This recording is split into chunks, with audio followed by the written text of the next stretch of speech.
গোপালগঞ্জে হামলা কেন? জবাব চাই, জবাব চাই। গোপালগঞ্জে হামলা কেন? জবাব চাই, জবাব চাই। প্রশাসন জবাব দে। স্যার, জি স্যার। স্যার আপনি আসুন স্যার। প্রথম কথা হচ্ছে হামলাটা যে হয়েছে এটা অত্যন্ত ন্যাক্কারজনক এবং আমি আসতেই পড়লাম যে আমাদের প্রধান উপদেষ্টার দপ্তর থেকে এক হচ্ছে এটা ধিক্কার এবং নিন্দা জানানো হয়েছে, দুই হচ্ছে পুলিশ এবং আর্মিকে নির্দেশ দেওয়া হয়েছে যে প্রত্যেকজন যাদেরকে আটকানো হয়েছে বা চেষ্টা করা হয়েছে তাদেরকে উদ্ধার করতে এবং প্রত্যেকটা মানুষ যারা এই হামলার সাথে জড়িত তাদেরকে বিচারের এবং শাস্তির দুই নম্বর হলো এনসিপি তো এর আগেও আরো কয়েকটা মিটিং করেছে, সেইখানে তো এই আক্রমণটা হয়। এইখানে যে আক্রমণ হয়েছে যেখানেই হোক এটা কোনোভাবেই সমর্থনযোগ্য না, যেই মাত্রারই হোক এটা কোনোভাবেই সমর্থনযোগ্য না। গোপালগঞ্জের কারণে হয়তোবা বিষয়টা আপনারা দেখেছেন যে আমরা দায়িত্ব নেওয়ার পর কিন্তু ওরা সেনাবাহিনীর উপরে এরকম করেছিল, মনে আছে? এবং তারপরে আবার কয়েকদিন পরে সেনাবাহিনী সংগঠিত হয়ে গিয়ে ওটা থামিয়েছে।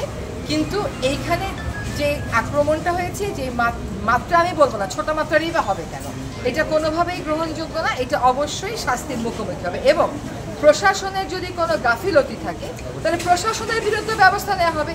যদি আমরা দেখি প্রশাসন ভুল তথ্য দিয়েছিল, যদি আমরা দেখি যে আমি আস্তে পড়লাম যে প্রশাসন নাকি বলেছিল সব ঠিক আছে কোনো অসুবিধা হবে না, যদি তাদের ইন্টেলিজেন্সের ঘাটতি থাকে কেন ছিল সেই ঘাটতি এটা জানতে হবে, তখন তাদেরকেও শাস্তির মুখোমুখি করা হবে, তাদের বিরুদ্ধেও প্রশাসনিক ব্যবস্থা গ্রহণ করা হবে।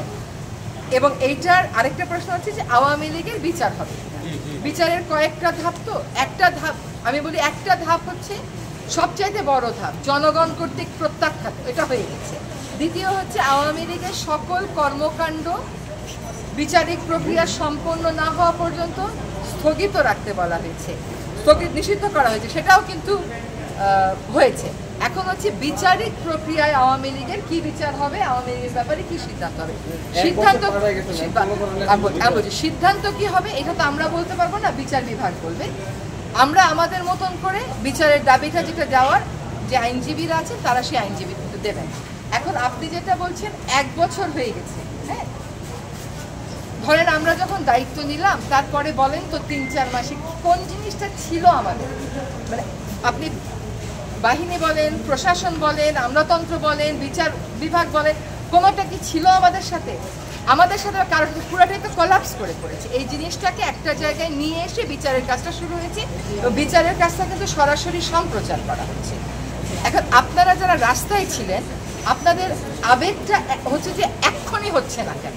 দুইটা কথা আছে ইংরেজিতে, জাস্টিস হারিড ইজ জাস্টিস বারিড, বেশি তাড়াতাড়ি করলে কবর দিয়ে দেওয়া হয়, justice delayed is justice denied, দেরি করলে এটা কবরে চলে যায় বিচারটা। যত দ্রুততার সাথে সম্ভব নতুন করে ট্রাইব্যুনাল খুলেও কিন্তু আমরা নিশ্চিত করার চেষ্টা করতেছি যে এই বিচার যেন অতি অবশ্যই আমরা থাকাকালীন সময়ে পাই।